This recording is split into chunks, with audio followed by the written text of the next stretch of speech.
Bien, je vous propose de démarrer ce webinaire effectivement consacré aux admissions des élèves issus des classes préparatoires MP, MPI, PC, PSI. Je suis Patrick Gandubert, je suis le responsable du département communication et relations entreprises de l'ENSAI. Je vais avoir le plaisir d'animer ce webinaire. On est ensemble pour environ 1 heure. L'objectif, à ce stade des admissions, vous êtes dans la phase d'admissibilité, c'est de vous éclairer sur ce qu'est l'ENSAI aujourd'hui, ce qu'elle propose d'un point de vue académique, d'un point de vue scientifique, et d'éclairer vos choix dans une période qui, on le sait pour vous, est intense et cruciale pour votre avenir. Je vous partage le programme de cette session. Je vais passer la parole dans quelques instants à Ronan Le Saoud, qui est le directeur de l'école et qui vous expliquera en quoi l'ENSAI est une formation singulière, unique dans le paysage académique français. Il y aura un système de questions-réponses. Vous pourrez poser vos questions via le chat. Je prendrai un certain nombre de questions, celles qui intéressent le plus largement possible, c'est-à-dire voilà, celles qui sont les plus génériques. Pour les questions un peu particulières, on sait qu'il y a des parcours singuliers ou des questions un peu précises. Il y a Flore Itoritili du service communication qui est en back-office et qui peut répondre dans le chat à vos questions directement. Myriam Vimon, qui est enseignante-chercheur en statistique à l'ENSAI, prendra la parole ensuite pour vous expliquer en quoi consistent réellement les enseignements à l'ENSAI, l'équilibre entre la dimension mathématique appliquée statistique, la dimension informatique et la dimension économie, les trois piliers de l'ENSAI. Et puis, je passerai la parole, on aura un échange avec deux élèves qui étaient peut-être, je suis sûr pour l'une d'entre elles, Jade, qui étaient à votre place l'année dernière, qui ont intégré l'ENSAI à la rentrée 2025. Donc, c'est Timo Nogier qui est en première année et qui a intégré le parcours, le cursus statisticien public, donc élève fonctionnaire, et puis Jade, qui était également en première année, qui, elle, a choisi le cursus ingénieur. Et puis, à l'issue de cette session, on vous proposera de basculer dans une salle, une autre salle Zoom, toujours en présence de Timo et Jade, mais sans nous, l'administration de l'ENSAI, pour poursuivre les échanges et parler librement, poser toutes les questions qui vous passeront par la tête et que vous n'auriez pas osé poser dans ce début de session. Voilà, je précise que ce webinaire est enregistré. Vous pourrez le retrouver en replay sur le site de l'ENSAI dans quelques jours. Voilà pour les grandes lignes de ce webinaire. Je passe la parole à Ronan Le Saoud, le directeur de l'ENSAI, qui va pouvoir vous présenter de manière synthétique mais éclairée ce qu'est l'ENSAI aujourd'hui et ce qu'elle vous propose. Ronan, c'est à toi. Bon, merci Patrick, bonjour à tous et à toutes. Donc c'est toujours un plaisir effectivement de présenter l'ANSAI à des candidats, des futurs étudiants, étudiantes de l'école. J'ai conscience effectivement que c'est des choix qui sont pas faciles quand on est en classe préparatoire.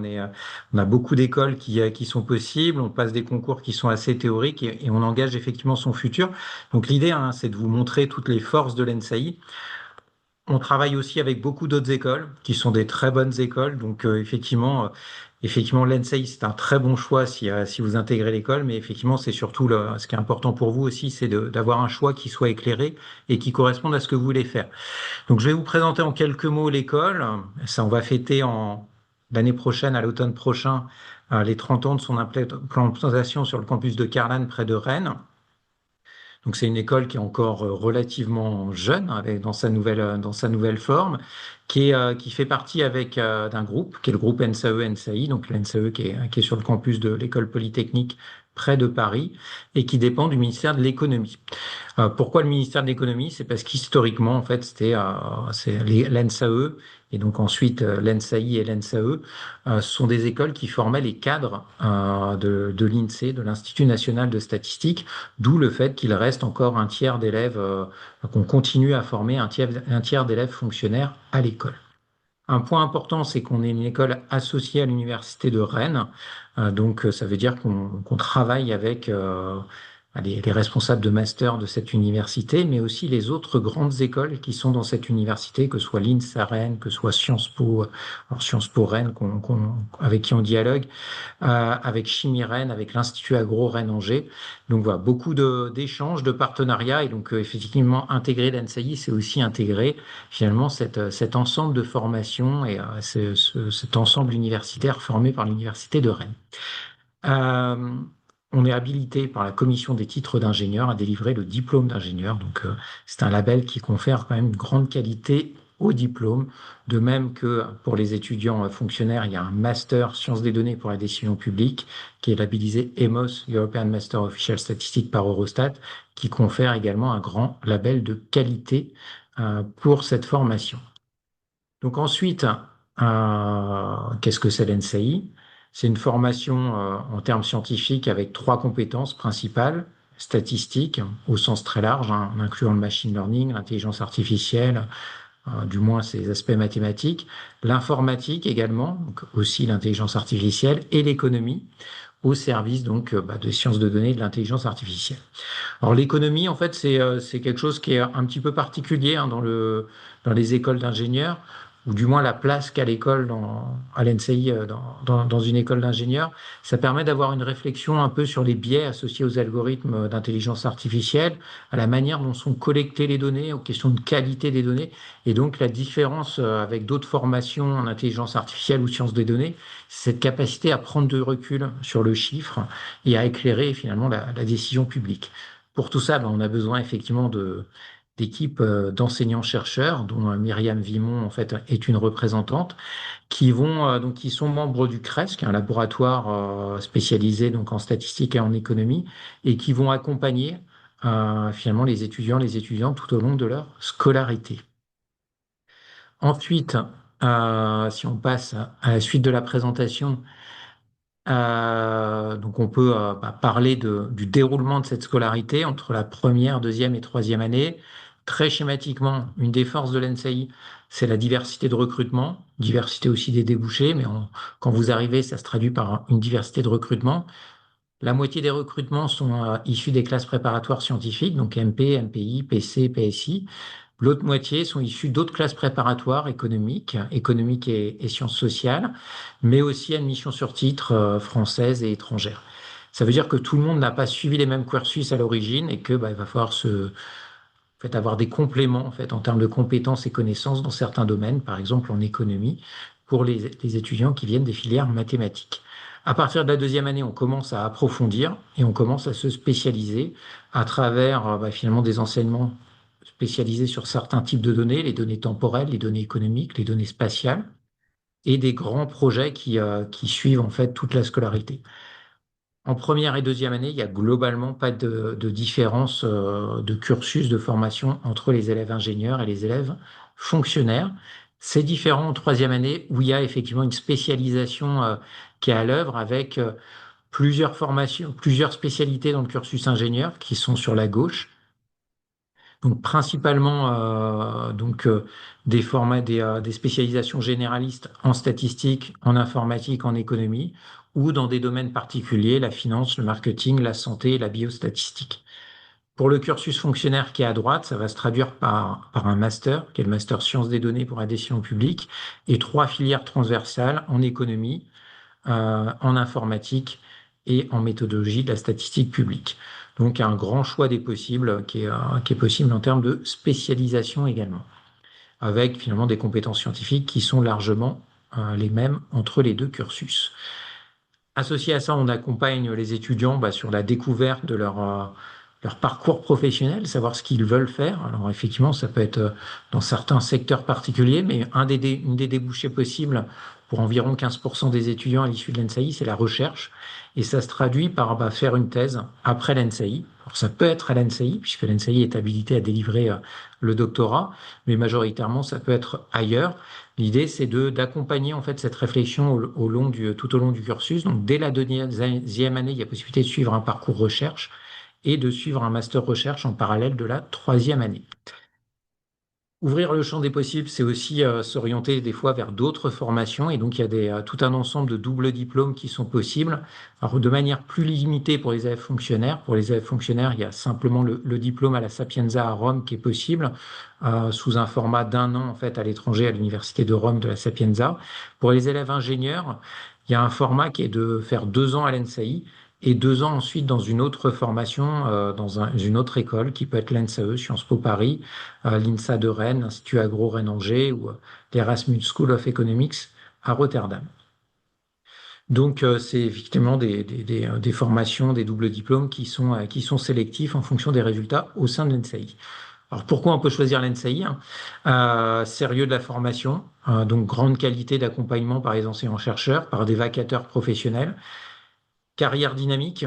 Donc, on verra tout à l'heure quelques chiffres, mais globalement, chaque année, les taux d'emploi, les salaires sont meilleurs que dans d'autres écoles d'ingénieurs en moyenne. Et donc, du fait finalement du dynamisme du secteur de la donnée, de l'intelligence artificielle, avec des perspectives de travail en fait dans tous les domaines, en fait aussi sur les grandes sociétés, grandes questions de société. Expérience étudiante, Rennes, très grande ville étudiante, et des frais de scolarité, alors qui effectivement peuvent paraître élevés, mais qui en fait ne le sont pas tant que ça quand on réfléchit finalement au coût en fait moyen de la formation à l'ENSAI, en dehors en fait des frais de scolarité qui est d'environ en fait 15 000 euros par an et par étudiant. Les frais de scolarité ne sont pas de cet ordre-là, puisque effectivement c'est une école publique, mais sont de 2 650 euros par an pour les élèves ingénieurs, 4 150 euros d'ailleurs pour les élèves extra-européens. Et par contre, pour les élèves fonctionnaires, la formation est rémunérée, associée à un engagement à servir l'État pendant plusieurs années. En sortie d'école, en fait, on a effectivement des taux, des salaires de sortie qui restent bons, hein, quel que soit le statut, que ce soit élève ingénieur ou élève fonctionnaire. Donc, effectivement, des frais de scolarité qui sont ce qu'ils sont, mais qui traduisent aussi, en fait, quand même, au vu du coût de la formation globale, la volonté, en fait, de l'État, en fait, hein, d'investir dans la formation de nos étudiants en data science et en intelligence artificielle pour le bien de la société. Donc voilà pour quelques arguments. L'emploi et le salaire, on en a déjà un petit peu parlé. Les chiffres sont moins bons cette année, hein, 81%, c'était 90% l'année dernière, presque 100% il y a 2 ans.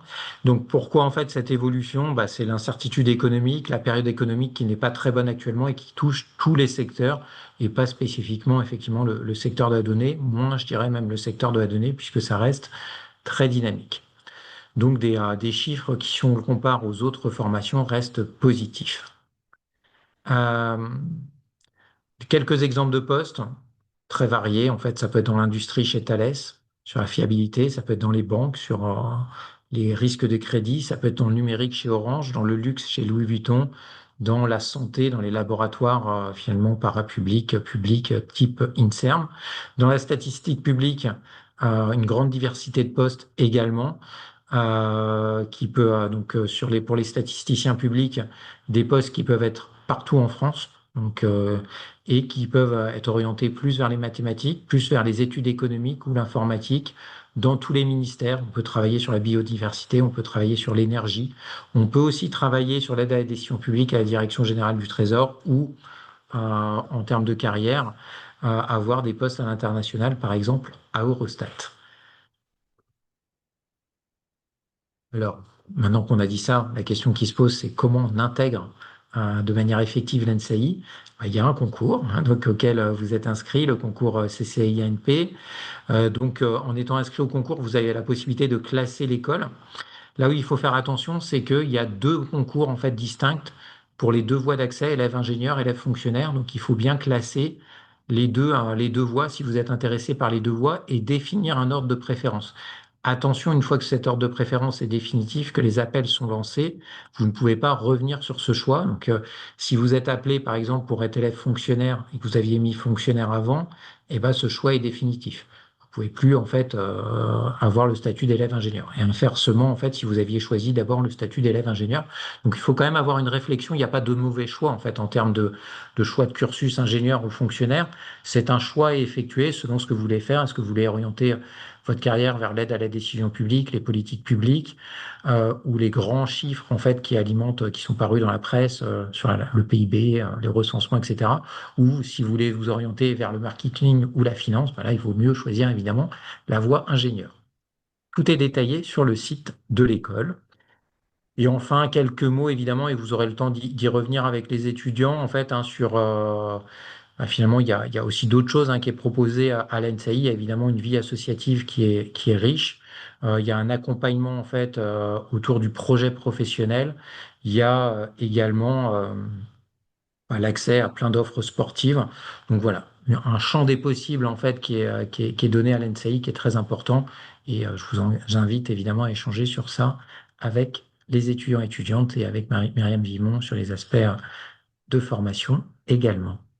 Merci Ronan pour cette introduction, cette synthèse finalement, même cette photographie de ce que propose aujourd'hui l'ENSAI, ce qu'est l'ENSAI dans son ADN, à la fois scientifique et académique. Euh, on a une question qui revient souvent et qu'il faut clarifier systématiquement à ce stade de la discussion. C'est la différence entre le parcours ingénieur et le parcours fonctionnaire. Effectivement, un certain nombre de nos participants peut-être hésitent entre les deux parcours. Il y a des arguments pour le parcours ingénieur, il y a des arguments pour le parcours fonctionnaire, effectivement. Ça dépend ce qu'on recherche. Une question très pragmatique, est-ce que cela donne le même diplôme? Alors, on l'a évoqué dans la présentation, mais c'est bien de le préciser. Est-ce que les élèves fonctionnaires bénéficient d'un diplôme d'ingénieur lorsqu'ils font le parcours attaché statisticien public? Alors, de manière très simple, actuellement, ce n'est pas le cas. Donc, il y a un diplôme d'ingénieur pour évidemment le concours d'ingénieur et il y a un diplôme de master sciences des données pour la décision publique pour les élèves fonctionnaires. Concrètement, d'un point de vue scientifique, la formation est très proche en termes de compétences scientifiques. Les obligations ne sont pas tout à fait les mêmes en termes de niveau d'anglais et de mobilité internationale des étudiants. Voilà. Après, effectivement, le principal point au-delà du diplôme, c'est surtout les débouchés professionnels qui restent très bonnes dans les deux cas. Mais la question, c'est de savoir en fait qu'est-ce que vous voulez faire plus tard, quoi, en fait, en termes de parcours professionnel. Ce qui, je l'admets, n'est pas forcément une question facile. Donc, n'hésitez pas à poser effectivement des questions aussi sur ce sujet. Tout à fait, merci Ronan. Une question de Victoire, alors qui est assez précise. Est-ce que faire une L3 de maths en même temps que l'ENSAI ferme la porte au double diplôme avec l'ENSAE? Tu as parlé des différents doubles diplômes qui existent. Celui avec l'ENSAE fait partie, là aussi, de l'ADN de l'ENSAI. Il est accessible, mais très sélectif, très très sélectif, hein, de l'ordre de 2, 3, 4 les grandes années admis à l'ENSAE en double diplôme. Euh, et, alors, au premier abord, on pourrait répondre que non, ça n'a aucun impact, mais ton regard sur cette question. Est-ce qu'une L3 de maths ferme des portes au double diplôme de l'ENSAE ou d'un autre diplôme? Alors pas du tout en fait, d'autant que bon là effectivement c'était pas détaillé, mais en première année hein, pour les élèves qui sont issus des concours mathématiques, il y a possibilité de suivre en parallèle de la première année une licence de mathématiques à l'université de Rennes. Donc ça c'est prévu par l'école, prévu dans le cursus. Ça va plutôt être en cas de réussite, hein, si évidemment on arrive à concilier les deux avec des très bons résultats, plutôt quelque chose qui va valoriser le dossier de l'étudiant dans une perspective effectivement de candidater par exemple à un autre double diplôme. Donc c'est pas du tout incohérent. Par contre, effectivement, il faut avoir toujours conscience que un double diplôme, bah, c'est évidemment du travail en plus et que bah, il faut s'attendre effectivement à s'engager en fait dans ce cas-là à ce travail complémentaire pour effectivement réussir à la fois l'NSAI et la licence de mathématiques et la licence de mathématiques. Très bien, merci Ronan. Alors, la question, on tourne toujours autour de cette question entre le choix des deux parcours, et c'est normal à ce stade. C'est Florian qui nous demande si je ne remarque que peu de désavantages à choisir la formation fonctionnaire. Il y a des avantages, effectivement, le fait notamment, et c'est un argument qui revient souvent, que la formation des élèves fonctionnaires est rémunérée. Et quels sont, à vos yeux, monsieur le directeur, les aspects qui sont avantageux à être élève ingénieur, à l'inverse? À être élève ingénieur, c'est vrai que c'est difficile d'opposer les deux. En fait, après, c'est vrai qu'il y a principalement en tant qu'élève fonctionnaire, ça a été dit, mais il y a quand même un engagement qui est signé avec l'État. Donc, il y a un engagement à s'engager dans une carrière de 8 ans, en fait, au sein de l'administration publique et des statistiques publiques, ça veut dire effectivement qu'on cet engagement il est fort en fait, hein. Donc voilà, donc effectivement quand on est élève ingénieur, en termes de secteur de débouché, si on hésite très fortement sur ce qu'on veut faire plus tard, bah, effectivement ça laisse un univers des possibles qui est plus important. Ça laisse aussi plus de place en fait sur la recherche, par exemple, si on se pose la question d'engager une carrière vis-à-vis de faire un doctorat, s'orienter vers des carrières académiques, c'est beaucoup plus aisé de le faire en tant qu'élève ingénieur qu'élève fonctionnaire, même s'il y a pu avoir des exemples d'élèves fonctionnaires qui s'engageaient dans ces carrières. Donc voilà, ça laisse un champ des possibles qui est effectivement un peu plus large en fait en tant qu'élève ingénieur, avec la contrepartie qu'effectivement, hein, si on veut travailler dans certains domaines, bah, effectivement, par exemple, si on est intéressé par l'évaluation des politiques publiques, bah, à contrario, ça peut être un peu plus dur de trouver des postes en tant qu'ingénieur qu'en tant qu'élève fonctionnaire. Donc c'est vraiment une question d'avoir une réflexion sur ce qu'on veut faire. C'est pas forcément facile. Il y a effectivement, j'ai conscience que ça va pas forcément vous faciliter la réflexion, mais beaucoup d'élèves en fait confirment.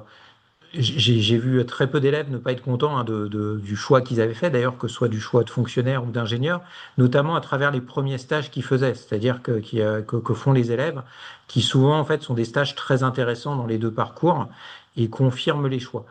Donc, euh, donc voilà, en fait, et ça, vous n'avez pas encore fait de stage, vous n'avez pas encore cette expérience, donc j'admets que c'est un choix qui est somme toute assez théorique, mais voilà, il faut regarder un peu ne pas hésiter à regarder dans les plaquettes, notamment les exemples de métiers qui sont donnés, d'applications qui peuvent un peu éclairer ce choix entre les deux parcours. Tout à fait. Merci Ronan. L'un des critères aussi hein, de choix de l'un des deux parcours, c'est le salaire. Alors, Elisabeth nous pose la question de la différence de salaire en sortie d'école pour les deux cursus. C'est un sujet qui revient également souvent. Et au-delà, après 10 ou 15 années de carrière. Alors, évidemment, ça dépend des carrières que l'on va mener. Mais sortie d'école, est-ce que tu peux nous éclairer sur cette question de Alors, différence c'est salariale? une question qui est difficile, hein. Pourquoi en fait? Alors, je vais pas rentrer dans des niveaux très techniques.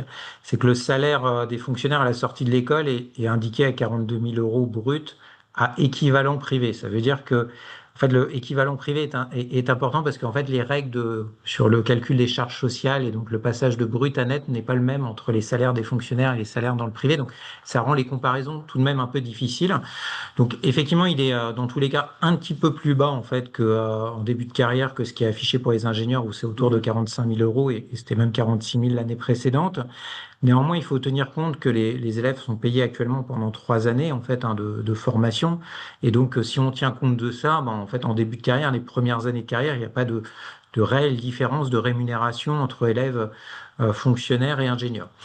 Après, en termes de dynamisme de carrière au bout de 15 ans, c'est très difficile d'y répondre parce que dans le privé, effectivement, il n'y a pas de plafond en termes de salaire. Donc, évidemment, vous pouvez constater quelques camarades anciens alumni qui, effectivement, ont des niveaux de rémunération au bout de 15 ans qui sont extrêmement élevés. En moyenne, je ne saurais vous dire quels sont les niveaux de rémunération au bout de 15 ans des alumni, mais ils sont globalement bons. Et après, en tant que fonctionnaire, en fait, tout va dépendre de votre dynamisme en termes de carrière. C'est-à-dire que le parcours de fonctionnaire, de statisticien public, vous ouvre au bout de quelques années, donc au bout de 5 ans, la possibilité de passer d'autres concours pour intégrer la haute fonction publique. Donc le corps dit des administrateurs de l'INSEE, qui est devenu l'ingénieur de la statistique, de l'économie et de la donnée, et qui permet de suivre la formation également à l'ENSAE et qui là permet d'avoir aussi un très fort dynamisme en termes de carrière et de salaire. Donc en fait, c'est très voilà, dans tous les cas, il y a possibilité d'avoir un dynamisme de carrière important, mais au bout de 15 ans, je suis pas capable effectivement de donner des chiffres qui permettraient de comparer les situations. En début de carrière, c'est de mon point de vue proche. Voilà. Tout à fait. Merci Ronan. Je vois dans le chat qu'il y a pas mal de questions qui relèvent également des salaires, etc. Flore va pouvoir répondre aux questions un peu plus spécifiques. Je vous propose, merci Ronan pour cette introduction et les réponses à ces questions très précises. Je vous propose de passer maintenant la parole à Myriam Vimon. Myriam, si tu peux Je vous nous souhaite une bonne rejoindre. soirée. Merci Ronan. Et je sais que tu es pris par ailleurs. Merci et puis à bientôt. Myriam, Oui, je vais pouvoir partager alors tac, les slides qui te concernent. Voilà.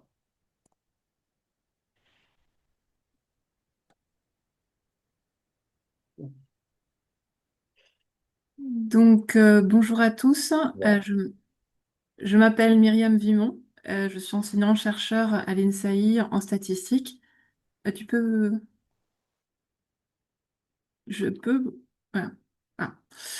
Ça fait quelques années que je suis à l'INSAI. J'étais par le passé responsable de filière ingénieur en troisième année.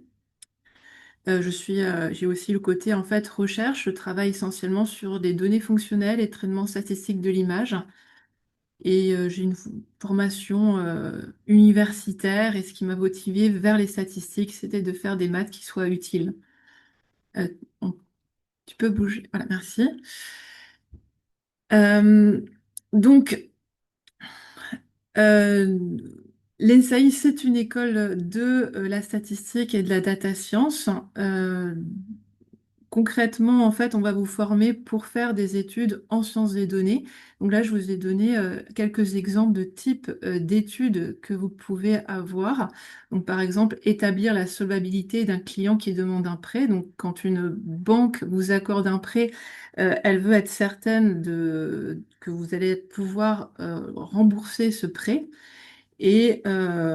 Pour évaluer cela, il y a un score qui est calculé par des statisticiens, c'est-à-dire que on a des statisticiens qui derrière vont construire un score pour justement évaluer la solvabilité des clients et donc à la fin établir euh, si on vous donne le prêt ou pas. Deuxième type d'étude concrète, c'est en marketing, c'est-à-dire que par exemple, lorsque vous êtes sur des réseaux sociaux et que vous avez des influenceurs, ne serait-ce qui vous proposent de nouveaux produits de telle ou telle marque, sachez que ce sont des campagnes marketing et que derrière, on va évaluer comment dire, le potentiel de cette campagne marketing. Donc de même pour les emails ou les écrans publicitaires ou les relances par email. Donc tout ça, ce sont des statisticiens ou des data scientists qui vont évaluer les campagnes marketing ou qui vont aussi chercher des leviers pour attirer de nouveaux clients.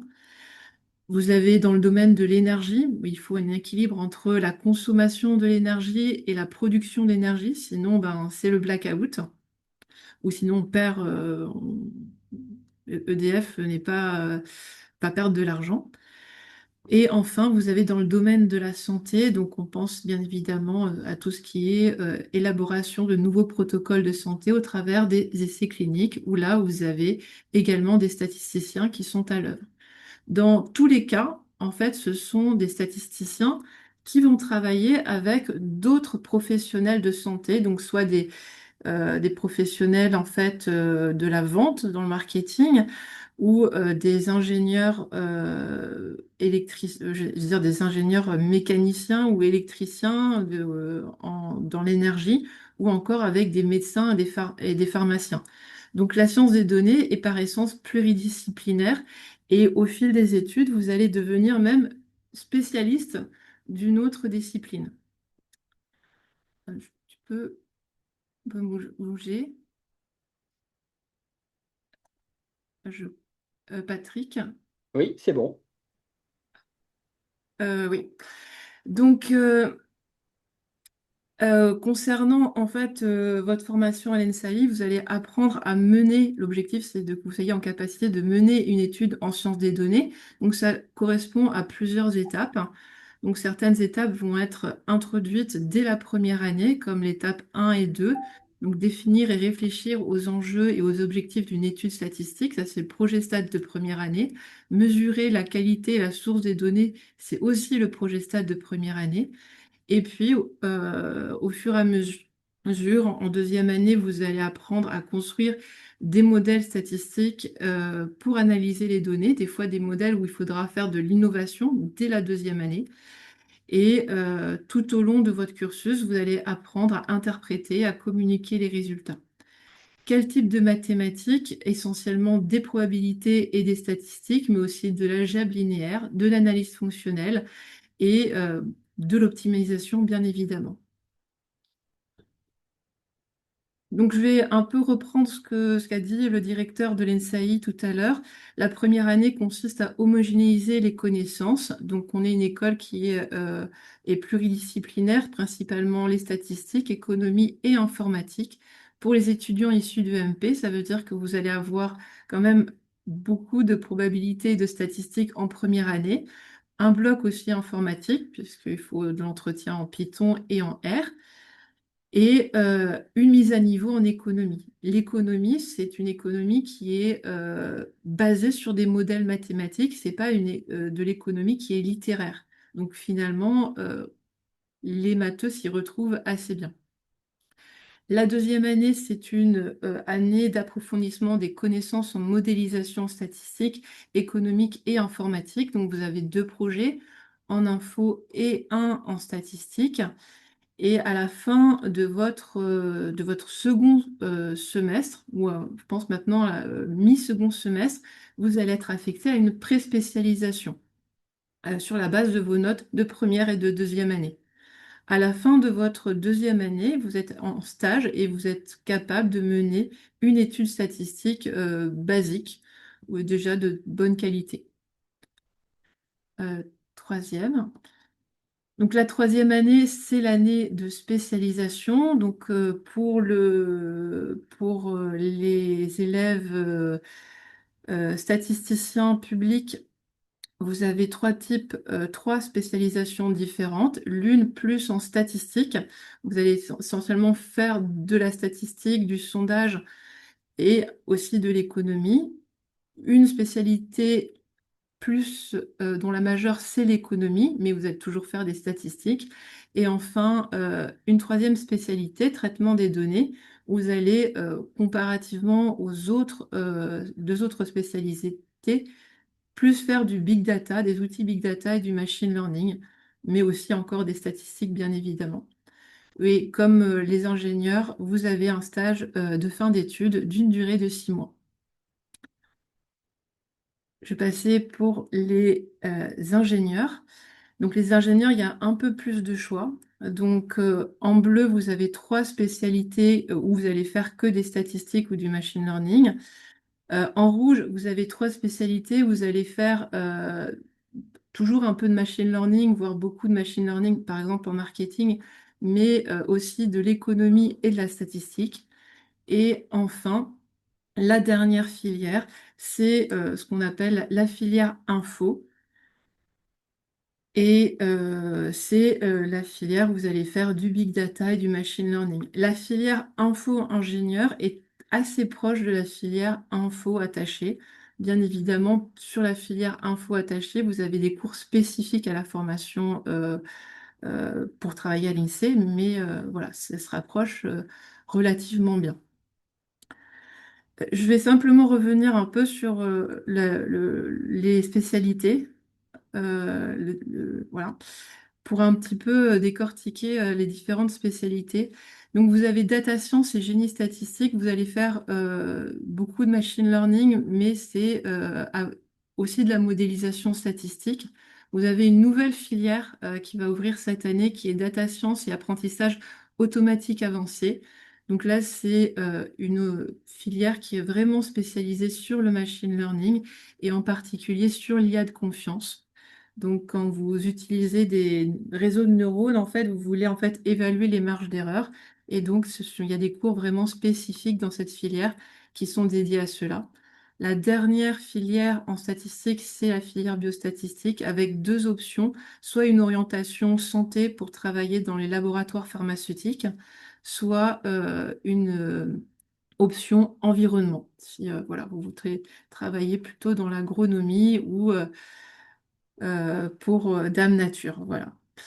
Concernant les spécialités en économie, vous avez la filière gestion des risques. Donc là, vous êtes sur tout ce qui est risque d'octroi de prêt. Vous allez pouvoir travailler dans les banques et les assurances, mais pas dans les salles de marché. La filière économie et finance admet deux options. La première, économie pour l'évaluation des politiques publiques. Donc, par exemple, vous voulez travailler à la CNAM, ça c'est typique, un débouché typique pour cette option. Et finance, c'est en fait une nouvelle option à l'INSAI, c'est à destination des salles de marché. Enfin, la filière data science et marketing, vous avez un gros socle de machine learning qui est commun aux filières génie statistique, ingénierie des données et apprentissage et automatique avancé, mais aussi avec des cours qui sont vraiment orientés ben, pour appâter le client. Voilà. Et je vais passer maintenant au double diplôme. Donc, vous avez différents programmes de double diplôme. Vous allez les doubles diplômes sur 4 années, c'est-à-dire que vous allez faire 2 années à l'ENSAI et 2 années dans l'école partenaire. Donc, c'est vrai avec l'INSA, l'Agrocampus, l'ENSAE et Sciences Po Paris. Ça veut dire que voilà, ouais, vous avez une année de plus d'études. Et vous avez les diplômes, les doubles diplômes qui vont avoir 3 années sur 3 années. Essentiellement, votre dernière année de formation, vous êtes inscrit dans un master partenaire. Concernant le double diplôme, c'est une réflexion qui doit s'entamer, j'ai envie de dire, dès la première année. Donc, par exemple, pour le master de mathématiques, les recrutements se font à la fin de la première année. Le master sciences numériques et du sport, les, les recrutements se font à la fin de la première année également. Pour, je pense, l'INSA, on n'est pas loin aussi à la fin de la première année pour postuler également. Donc, généralement, c'est un projet qu'il faut ben, réfléchir dès la première année. Voilà. Et avoir un projet professionnel, ne pas faire un double diplôme pour un double diplôme, aujourd'hui, ça ne sert à rien, mais d'avoir vraiment un projet professionnel qui est derrière. Enfin, une chose qui est très importante à l'ENSAI, c'est tout le réseau alumni et partenariat entreprise. Donc, on a une communauté alumni qui est assez impliquée dans la vie de l'école avec des programmes de mentoring. Et vous avez aussi le Forum des entreprises chaque année, qui est un lieu où les entreprises vont proposer des stages essentiellement en deuxième et en troisième année. Et je ne sais pas si j'ai fini. Je pense que j'avais fait un vieux diagramme sur les débouchés, mais ça, c'est assez fluctuant d'une année à l'autre. Mais grosso modo, le premier débouché, ça va être les sociétés de conseil, les bureaux d'études et d'ingénierie qui vont être un peu, qui vont être aussi en fait une des destinations des stages de troisième année. Voilà, je suis disponible pour vos questions, s'il y en a. Merci Myriam pour cet éclairage un peu plus en profondeur des enseignements qui sont dispensés à l'ENCI, des modalités, des parcours possibles. On voit que entre les deux parcours, ingénieur et fonctionnaire, les possibilités de double diplôme en France ou à l'étranger, on a effectivement une formation pluridisciplinaire et qui ouvre sur plein de champs. De la donnée, il y en a dans toute l'économie et dans toute la société. Ce qui veut dire que, en fonction de ses aspirations, plus au service de l'action économique, plus au service de la société au sens public, il y a des possibilités pour tous les profils. Et donc, autant l'ENSAI est une petite grande école avec une activité de formation et de recherche très spécifique, la science des données, mais qui s'adresse à toute l'économie. Donc ça ouvre pas mal de possibilités de carrière, on l'a bien vu. Une question, Myriam, qui relève des doubles diplômes. François nous demande quelle est la proportion des élèves qui font à l'ENSAI à peu près un double diplôme. Et si elle est faible, ça veut dire que c'est parce que c'est très sélectif ou c'est parce que les élèves ne sont pas forcément intéressés par le double diplôme, de ton point de Alors, vue? il y a... je pense que déjà le programme de l'INSAI, le programme pédagogique de l'INSAI est déjà un programme très ambitieux. Donc, c'est un Ok. programme qui a des intérêts. Faire un double diplôme, c'est aussi accepter de ne pas faire certains cours. Donc, il y a un choix à faire. Concernant, est-ce que c'est sélectif? J'ai envie de dire qu'il faut avoir quand même un bon dossier. Je dirais en 13 de moyenne, voilà. Ça, c'est possible d'intégrer un double diplôme avec 13 de moyenne. Après, il faut vraiment que ça soit utile pour l'étudiant. Euh, Par exemple, un étudiant qui veut faire une thèse n'est pas obligé de faire un double diplôme. Là, j'ai fait le suivi d'un stage de troisième année aujourd'hui. L'étudiant a fait la filière ID. Il n'a pas de double diplôme et il va être inscrit en thèse dans un laboratoire de maths au mois de novembre. Donc, il faut vraiment, Mhm.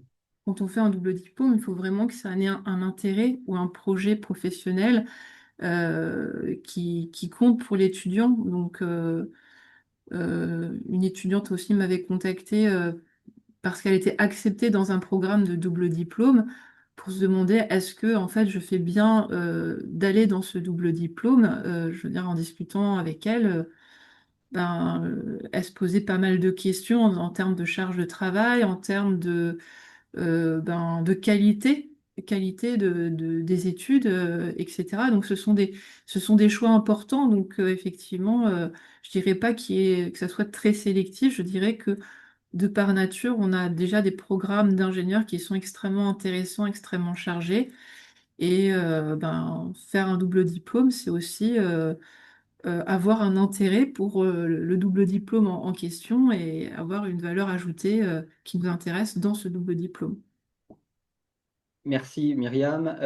Évidemment, on parle d'IA à l'ENSAI. Alors, on en parlait avant qu'on ait ce vocable d'intelligence artificielle, certainement.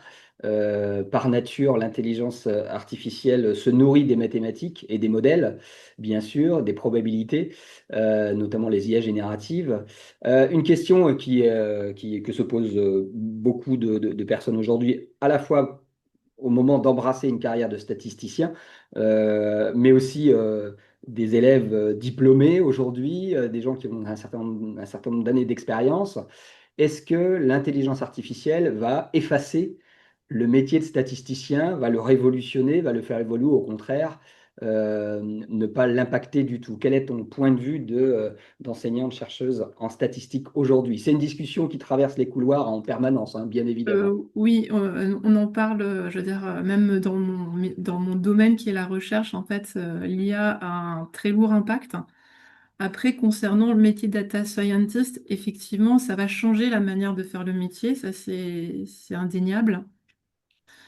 Je dirais que pour les professions qui sont réglementées, et là je parle vraiment pour la gestion des risques ou la biostatistique, il y aura toujours des études qui doivent être validées par des êtres humains pour répondre à certains critères de qualité. Donc, je dirais que dans les professions réglementées, donc c'est aussi le cas de actuaire, mais actuaire, c'est proche de gestion des risques. Il y a, il va y avoir une manière différente de faire le métier, mais je ne pense pas que ça va être un grand remplacement. Voilà. Pour d'autres filières, je pense que pour d'autres voies, en fait, effectivement, il y a des choses qui vont être modifiées, en particulier en termes de productivité. On va être plus ou moins, devoir être un peu plus productif, un peu plus être en capacité d'être un peu plus rapide en termes de production des études, puisqu'on sera assisté par des intelligences artificielles, Mhm. qui est toujours besoin en fait d'humains. J'ose espérer que oui. En tout cas, moi, je suis plutôt optimiste sur le fait que nous avons besoin de contrôler l'IA et un monde qui serait gouverné que par des intelligences artificielles serait un monde horrible. Voilà. Donc, humainement, je pense, je n'espère pas. Mhm. Mais Effectivement, là, c'est du point de vue philosophique du terme, quoi. ouais, tout à fait. Si on peut, pas résumer, mais afficher la doctrine de l'ENSAI qui est en cours de définition, hein, par rapport à l'IA, parce que c'est un secteur et un sujet surtout un sujet qui évolue très très vite. Aujourd'hui, la question de la robustesse des modèles d'IA générative, la question de l'explicabilité, à l'ENSAI, si on peut le dire comme ça, l'effet boîte noire est un peu l'ennemi juré du data scientist qui sort de l'ENSAI. C'est justement l'intérêt de la formation, d'être capable d'expliquer un modèle, dans quel contexte il fonctionne, dans quel contexte il ne fonctionne pas, et de lutter contre les biais également. Donc, le fait que l'ENSAI fête ses 30 ans aujourd'hui et travaille sur ces sujets de modélisation depuis très très longtemps, lui apporte effectivement peut-être cette valeur ajoutée par rapport à d'autres formations qui regardent l'IA de façon plus récente et peut-être moins en profondeur. Mais je pense en fait que quand on écoute les professionnels, aujourd'hui, en fait, on a besoin aussi de personnes qui savent faire des modèles mathématiques usuels, hein. Tout à C'est-à-dire fait. que j'entendais quelqu'un qui travaillait dans l'industrie, il disait, ben voilà, il n'y a plus de personnes les personnes qui sont formées au modèle de durée, il n'y en a plus en fait. Il y a Mhm. très peu de formations qui sont formées au modèle de durée, alors qu'on en a besoin pour la fiabilité en fait. Et oui, on a besoin de... Les réseaux de neurones, c'est très bien, mais on a aussi besoin de choses un peu plus en fait contrôlées aussi, et surtout dans certains métiers qui sont de l'ordre de la sécurité des gens en fait. Donc, Exactement. Tout n'est pas balayé du jour au lendemain par les non. modèles IA génératifs. On est bien d'accord. Alors, tu as évoqué précédemment les deux nouvelles filières de spécialisation en troisième année du parcours ingénieur, celle qui concerne l'apprentissage automatique avancé, donc le machine learning qui va un peu plus loin que la filière historique génie statistique, et puis la filière data science pour l'économie et la finance. Finalement, on a une question qui nous demande est-ce que faire l'ENSAI pour faire de la finance après, c'est un bon parcours, c'est un bon choix, compte tenu de cette nouvelle perspective qui s'ouvre à la rentrée 2026? Alors, des étudiants de l'INSAI qui se sont orientés vers la finance, on en a eu, puisque beaucoup d'étudiants faisaient la filière gestion des risques et derrière, en fait, s'inscrivaient dans le master El-Karoui. Donc, on peut dire qu'on a des anciens élèves qui travaillent, comment dire, dans le domaine. Après, là, la filière va s'ouvrir cette année. Mm. Donc, on n'a pas forcément de recul. Par contre, c'est vrai que ça peut permettre ou faciliter en fait justement l'admission dans des masters en finance, mais aussi de manière tout à fait directe d'intégrer le marché de l'emploi puisque on n'est pas sur un carnet d'adresses vierge. Voilà. Exactement, exactement. Donc on est bien d'accord, on ne fait pas l'ENSAI spécifiquement pour faire de la finance, mais on peut faire de la finance après l'ENSAI, à la fin de la scolarité et après, en Oui. poursuivant dans un master. Chaque année, on a quelques élèves effectivement qui sont recrutés dans les célèbres masters finance, El Karoui et autres du site parisien. Je vais clore juste cet échange avec Myriam. Il y a encore pas mal de questions, mais Flore est en train d'y répondre. Myriam, par une question un peu plus générique et surtout d'appréhension de l'ENSAI, quels conseils alors au pluriel, peut-être deux ou trois conseils que tu donnerais aux élèves qui souhaitent intégrer l'ENSAI, les écueils à éviter et les raisons d'un échec à l'ENSAI? Il y en a peu, effectivement, quand on intègre l'ENSAI, normalement on va au bout, mais sur quel point il faut être vigilant? Bah, je pense que c'est un point où il faut vigilance, c'est dans n'importe quelle école d'ingénieur, c'est quand on arrive de MP, c'est de continuer à travailler sérieusement. Hmm. Je loupais un C'est mieux en le semestre. disant quand même, ça va mieux en le disant, il faut le rappeler. Louper un semestre, ça peut impacter toute la scolarité en fait. Même si on est très bon. Même si on est très bon. Je me rappelle d'un étudiant qui était vraiment très bon.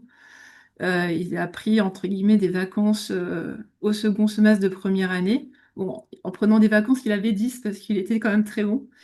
Euh, et, euh, mais voilà, ça s'est vu, ça s'est vu en fait en deuxième et en troisième année. Donc, j'ai envie de dire, continuer à travailler, ne pas lâcher, je veux dire, continuer à travailler sérieusement la première année. Euh, Généralement, en fait, le reste, ça va. Ne pas hésiter je veux dire, si on a des ennuis ou si on ne comprend pas le cours, de venir voir l'enseignant. Euh, Généralement, je veux dire, des trucs un petit peu basiques, mais Ouais, mais c'est bien de les rappeler. Effectivement, on peut avoir l'impression qu'une fois la prépa passée, ça y est, on est entré en école d'ingénieur, donc tout va bien se passer sans trop produire d'efforts. C'est faux. Alors peut-être que Timo et Jade, j'espère, vont confirmer ce point de vue. Merci Myriam pour ton intervention et les réponses aux questions des participants. Bien sûr, vous retrouvez plein d'informations sur le site de l'ENSAI. Je vous propose maintenant de passer la parole à Timo et Jade, ou Jade et Timo, dans l'ordre qu'ils choisiront. Merci Myriam pour ta participation à ce webinaire. merci. Donc, Jade ou Timo, bah, tous les deux sont là. Allez, on commence par Jade, si tu Ok, veux bonjour. bien. Bonjour, je te laisse te présenter et dire ce que tu as envie de dire, tout simplement. Alors, du coup, je m'appelle Jade. J'ai fait une prépa MPSI et ensuite une prépa MP. Euh, Si j'ai choisi pour moi l'ENSEI l'année dernière, c'est parce que, en fait, j'hésitais depuis longtemps à faire, enfin, à m'orienter dans des métiers vers la finance, par exemple. Et donc, je voulais une école qui permette un peu de faire et des maths et de l'économie. Donc, c'est pour ça que l'ENSAI, moi, ça me correspondait totalement. Parce que du coup, on fait des maths, de l'économie, des statistiques. Ça délivrait un diplôme d'ingénieur à la fin. Donc, moi, je suis dans la voie ingénieur. J'ai choisi cette voie parce que, justement, je voulais me fermer aucune porte. Je voulais avoir le plus de débouchés possible. Euh, Ce que je pourrais dire de cette année, c'est que euh, je suis vraiment contente de la formation que j'ai eue. C'était à ça que je m'attendais. Enfin, je m'attendais peut-être parce que comme il y a plein d'élèves qui viennent de filières différentes.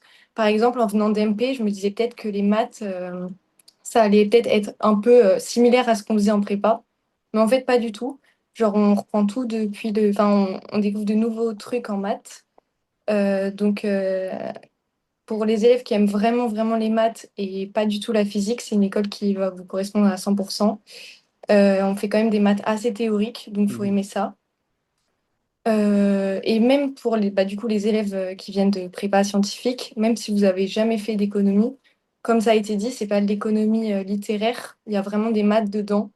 Donc moi, ça m'a beaucoup plu. Pareil, la charge de travail, c'est quand même vraiment différent qu'en prépa. Mais il faut quand même travailler. Enfin, ça dépend après de ce qu'on vise aussi. Tu es Mais obligé de dire qu'il faut travailler, on est ah oui, d'accord. il faut travailler. Et surtout si on vise des doubles diplômes. Par exemple, moi, j'aimerais bien faire le double diplôme avec l'ENSAE et je sais qu'il faut vraiment, vraiment bien Mhm. travailler Il parce est qu'il pas facile. faut être dans le top de la promo pour oser espérer l'avoir. Mhm. Donc voilà, même si c'est quand même, on a le temps de faire d'autres activités à côté, il faut quand même travailler. Très bien. Finalement, bon, on est à la fin de la première année, Oui, donc il est peut-être encore trop tôt, même si tu as commencé à esquisser un projet professionnel qui oui. passerait potentiellement par l'ENSAE. Est-ce que tu te projettes au-delà en te disant, voilà ce que j'aimerais faire lorsque je vais commencer ma carrière après l'ENSAI et l'ENSAE, ou l'ENSAE tout seul, on verra bien. Mais tu as un secteur d'activité, on a vu les débouchés très vastes qu'offrait la science des données. Tu te projettes déjà?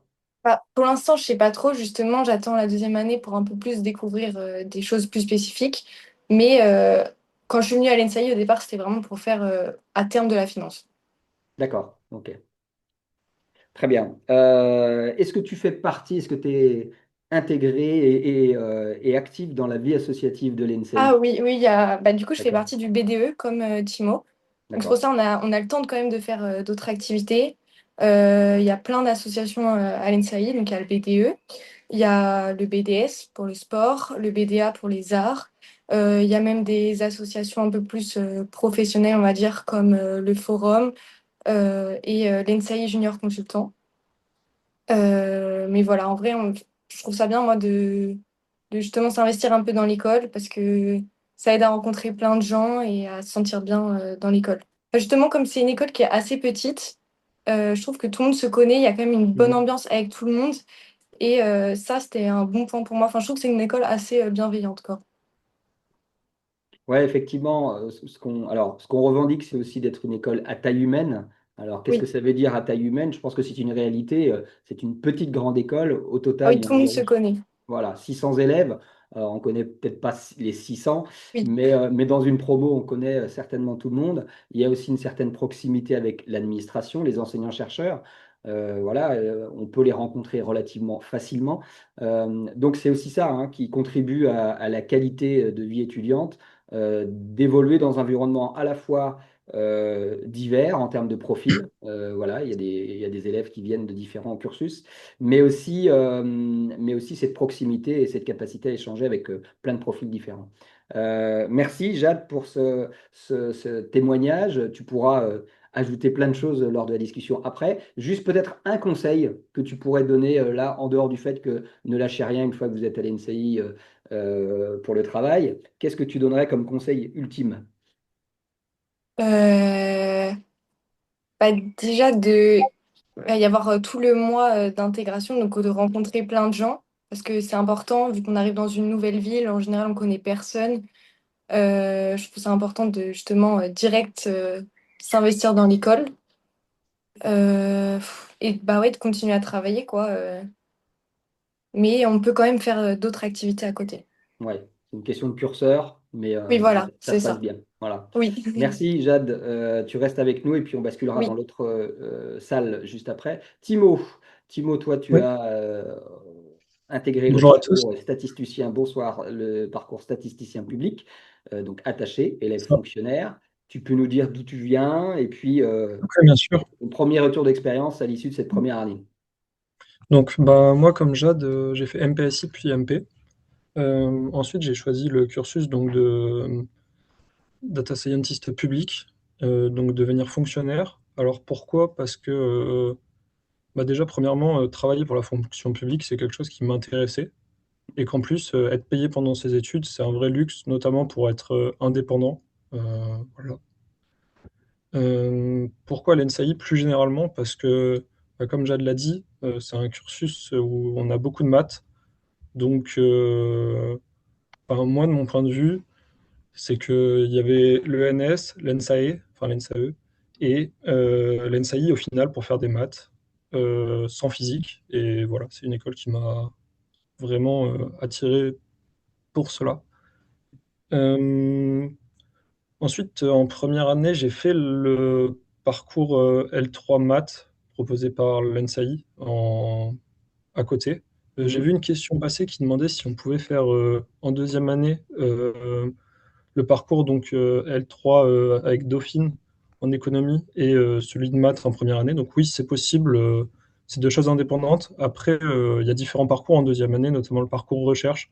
On Mhm. pourra en Tout à parler un fait. peu plus aussi si vous voulez, mais donc, il faut savoir ce qu'on veut. On peut pas, je pense pas faire le parcours recherche et le parcours L3 Dauphine. Ça paraît un peu trop gros en termes de cours. Pour tout ce qui est bah, association, donc oui, je fais partie du BDE. J'ai fait du hand et du volley moi cette année à l'ENSAI, donc c'était très sympa. On a des équipes plus ou moins compétitives en fonction des profils qu'il y a à l'ENSAI, mais qui est une école plutôt sportive pour le nombre d'élèves qu'il y a. Euh, Après, je sais pas s'il y a d'autres points qui peuvent intéresser. Ouais, tu évoques la vie associative. Alors, il y a un ratio qui évolue tout le temps à l'ENSAI, un ratio nombre d'associations, nombre d'élèves qui est assez impressionnant. Je pense qu'il se crée des associations tous les ans. Alors, il disparaît aussi parce qu'il y en a qui sont très ciblées. Je pense que l'une des dernières, c'était de la dégustation de thé qui est Oui, apparue. Alors, voilà, il y a des petits clubs comme ça, mais c'est ce qui fait aussi la richesse et la diversité de l'école. Il y a une activité sportive très intense, effectivement, très importante. À l'ENSAI, on peut faire beaucoup de sports différents. Euh, une précision par rapport au profil MP et surtout MPI. Alors, vous avez fait MP. On a vu dans les, euh, les conditions d'admission qu'il y avait quelques places réservées au MPI et c'est un profil effectivement qui est parfaitement compatible hein, pour les quelques MPI peut-être qui sont là, où il y en a peut-être beaucoup, qui est parfaitement compatible aussi avec l'école. On fait des maths appliquées et de l'informatique, donc le profil MPI est parfaitement soluble dans l'NSAI. C'est très curieux parce qu'on a assez peu vu la question de la physique, qui est pourtant souvent un argument retenu aussi au-delà de l'intérêt pour les mathématiques et l'informatique, ou les mathématiques seulement, la statistique, c'est qu'il n'y a pas de physique à l'ENSAI, je confirme, il n'y a pas de physique à l'ENSAI. On ne peut peut-être pas en faire un critère de choix, mais en tout cas, c'est une raison qui peut faire basculer le choix vers l'ENSAI si on veut absolument fuir l'ENSAI. Une question, Jade et Timo, avant de vous laisser dans l'autre salle Ouais. juste avec les participants. C'est la question de votre niveau. Alors, chaque année, on a cette question. C'était quoi votre niveau pour intégrer l'ENSAI? Vos notes notamment, alors sans rentrer dans les détails, mais comment vous vous situez pour donner un peu d'éclairage.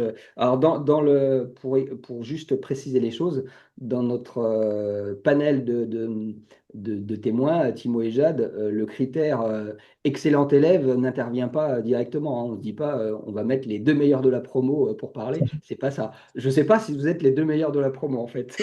Mais voilà, comment vous vous situez pour être tout à fait transparent. Euh, Jade, tu veux... Vas-y. Vas-y, commence Thibaut, je sais pas. Non, tu veux. Ok.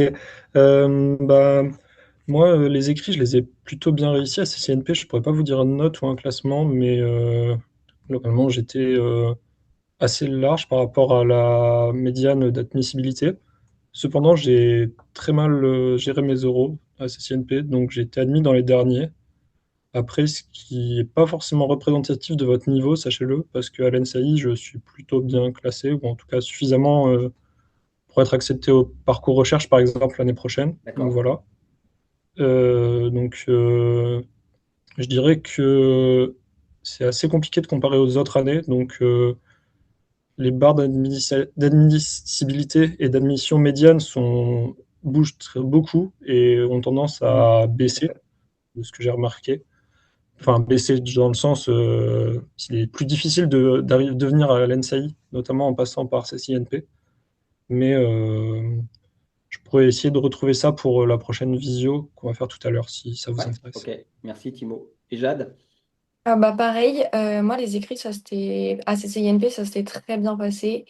Et j'avais aussi des bons euros. Donc pour le coup, j'avais été prise directement à l'ENSAI. Enfin, c'était mon premier choix et j'avais été acceptée direct. D'accord. Et voilà. Bon, ben voilà, ça répond aux plusieurs questions sur votre niveau avant d'entrer à l'ENSAI et le niveau au moment du CCINP.